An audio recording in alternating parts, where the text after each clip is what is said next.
Le mot histoire peut avoir deux sens. Il peut d'abord signifier l'histoire vécue. Un peuple a une histoire, même si personne ne l'écrit cette histoire. Mais il peut aussi désigner cette écriture, c'est-à-dire l'écriture du passé, la science humaine appelée histoire, lorsqu'on dit histoire-géographie, par exemple.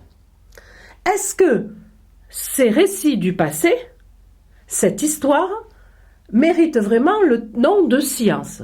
Nous allons le voir dans la première vidéo. Notre question est donc, l'histoire est-elle une science objective? Lorsque l'on pose cette question, en arrière-plan, au fond, on est en train de comparer l'histoire aux sciences de la nature, aux sciences expérimentales.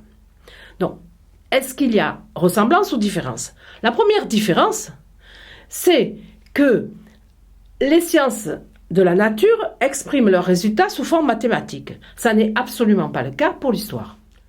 La deuxième différence, c'est que l'on ne peut pas expérimenter l'histoire en laboratoire. Imaginez créer une révolution ou une bataille en laboratoire pour pouvoir l'étudier dans de bonnes conditions. Ça n'est pas possible. Mais la différence la plus importante, c'est qu'on ne peut pas faire de loi générale. Parce que le fait historique est toujours particulier. Certains s'y sont essayés. Ils ont avancé l'hypothèse que, par exemple, les révolutions se font lorsqu'il fait chaud à la fin du printemps, au début de l'été. Hélas, la révolution russe vient contredire cette hypothèse. On ne peut pas faire de loi générale en histoire parce que l'histoire des hommes est liée à la liberté humaine.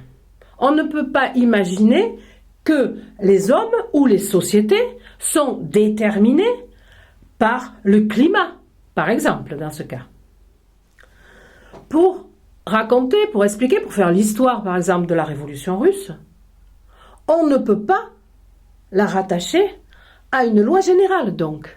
Au contraire, pour que l'historien fasse son travail convenablement, il faut qu'il rende cet événement historique dans toute sa singularité, dans toute sa spécificité. Alors que le physicien voit dans la chute d'une pomme tout simplement un cas particulier de la loi plus générale de la gravitation.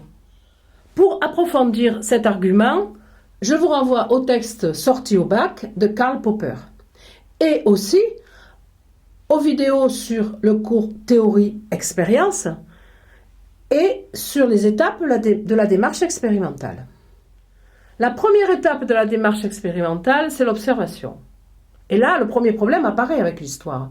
À moins de posséder une machine à remonter le temps, il vous est impossible d'observer directement un événement historique. Vous êtes donc obligé de travailler à partir de documents, de traces, de vestiges. Les documents, ce sont essentiellement des témoignages. Ces témoignages sont-ils fiables? L'historien se doit de faire une critique de ces documents. Et même deux critiques traditionnellement, une critique externe et une critique interne. La première, c'est la critique externe. Elle consiste à établir l'authenticité du document. Est-ce que c'est un faux? Mais sans être un faux, il faut savoir que la plupart des documents historiques, des témoignages sur lesquels on peut travailler, sont des copies de copies de copies ou des traductions de traductions. Donc il faut retrouver quelque part l'original. La pensée, l'écrit original. La critique interne, elle, va se demander quelle est la valeur du témoignage. Le témoin a pu se tromper. Il a pu aussi mentir pour des raisons X ou Y idéologiques. Par exemple, nous avons actuellement des révisionnistes qui écrivent que, dans des livres d'histoire, que les camps de concentration n'ont pas vraiment existé. Même si le témoin ne se trompe pas ou ne ment pas, il reste qu'il est placé à un endroit, à un moment de l'histoire. Par exemple, dans un champ de bataille, vous pouvez avoir quelqu'un qui vous raconte cette bataille sur la colline côté anglais et quelqu'un qui l'a vue et qui la raconte côté français, sur la colline d'en face. Vous aurez des points de vue différents. Mais ces points de vue différents ne se résument pas à un positionnement géographique. Chaque témoin parle d'où il est, de qui il est. C'est-à-dire, ses choix idéologiques vont changer son récit, vont jouer sur son témoignage. son époque, sa société, sa classe sociale. La seule solution pour un historien, s'il veut faire un travail objectif, c'est de croiser plusieurs témoignages sur le même événement. On peut reprocher les mêmes choses à l'historien qu'au témoin. On peut lui faire la même critique. Il est d'un pays, d'une époque, d'une idéologie, d'une classe sociale, etc. Donc, à ce titre, il risque d'être très subjectif. Tocqueville disait déjà qu'il voyait une différence entre l'histoire écrite par des historiens vivant dans une société aristocratique et qui donnait aux événements des causes individuelles, d'action, de choix, de liberté individuelle, alors que, dit-il, les historiens vivant dans des sociétés démocratiques vont trouver aux événements des causes plus collectives, plus générales, comme le climat ou la culture. L'histoire se heurte à la même difficulté que toutes les sciences humaines. En physique, vous avez le sujet, c'est la raison humaine, le scientifique. L'objet, c'est l'électron. Il n'y a pas de mélange entre les deux. Alors qu'en sciences humaines, l'homme est à la fois sujet et objet. Donc, très difficile de rester objectif au sens strict de ce terme. Alors, faut-il en conclure que les historiens, au lieu de nous raconter, de nous dire l'histoire, nous racontent des histoires, que ce sont des mythos qui, comme Homère, nous racontent des mythes ou des légendes? Non, les historiens ne sont pas des mythos, ce sont seulement des scientifiques qui, à ce titre, travaillent sur des faits qui sont construits et reconstruits par la raison humaine. On l'a dit, ils ne peuvent pas prendre les coupables en flagrant délit. On ne peut pas remonter le temps. Ils sont donc obligés de mener des enquêtes, de travailler sur des indices, de travailler sur des témoignages. Comme tout scientifique, l'historien va trier. Il va filtrer les documents qu'il possède, les données qu'il possède. Il va les hiérarchiser. En fonction de quoi? En fonction de son hypothèse, c'est-à-dire de la question qu'il veut poser au réel. Et cette question, on l'a dit, elle est marquée par sa subjectivité, son époque, son temps, sa psychologie, etc. C'est pourquoi il n'existe pas une histoire écrite une fois pour toutes. Il existe des centaines de versions de l'histoire de la guerre de Cent Ans ou de la Révolution française. Chaque société, nous dit Raymond Aron, réécrit son histoire à mesure qu'elle-même évolue.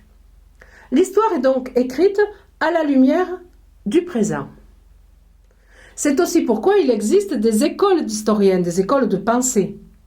Par exemple, au XXe siècle, on a vu apparaître l'école dite des Annales, dont le représentant le plus célèbre est Braudel. Par rapport à l'histoire traditionnelle, qui s'intéressait essentiellement aux événements politiques, aux guerres, aux gouvernants, aux traités de paix, l'école des Annales va non plus s'intéresser aux événements, mais à l'évolution dans la durée des mentalités par rapport à la mort, au sexe, ou à l'évolution sociale, ou à l'évolution économique. Si nous résumons, nous nous trouvons devant une science qui n'a pas la possibilité d'observer les faits dans toute leur authenticité, qui, à partir d'une hypothèse, va trier, ordonner, hiérarchiser les données du réel, qui travaille non pas sur un fait brut, mais sur un phénomène reconstruit par la raison humaine. Par ailleurs, on va trouver la mise en doute de la véracité des résultats de cette science en permanence à cause de l'impossibilité d'effacer la dimension subjective de ce travail. Retournez au cours sur théorie-expérience et vous verrez que finalement, on est en train de raconter la même histoire que sur la physique, par exemple. Donc, peut-être que l'histoire n'a ni plus ni moins le droit de s'appeler science objective que toutes les autres sciences, y compris les sciences dures. Exercez-vous sur ces sujets d'annales. Qu'avez-vous compris? Vous aurez peut-être besoin d'aller voir d'autres cours à croiser avec celui-ci.